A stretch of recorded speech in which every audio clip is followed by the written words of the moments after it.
Got a Knoll card in Dubai and want to manage it conveniently through the official Knoll Pay app? Adding your physical Knoll card to the app allows for easy top-ups, balance checks, and managing your travel. In this guide, I'll show you how to add your Knoll card to Knoll Pay. To add your Knoll card to the Knoll Pay app, first download and open the official Knoll Pay app from your App Store, Google Play Store, or Apple App Store. Log in or register an account. Within the app, look for an option to Add Card, Manage Cards, or Digitize Physical Knoll Card. You'll then typically be prompted to place your physical Knoll card against the back of your smartphone, ensuring NFC is enabled, for the app to read its details. Finally, follow any on-screen instructions to confirm and link your Knoll card to the app.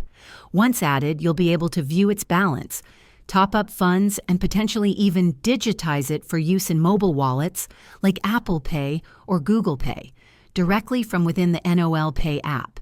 And there you have it. Adding your Knoll card to Knoll Pay is simple for convenient management. If this video was helpful, give it a thumbs up and subscribe for more tips.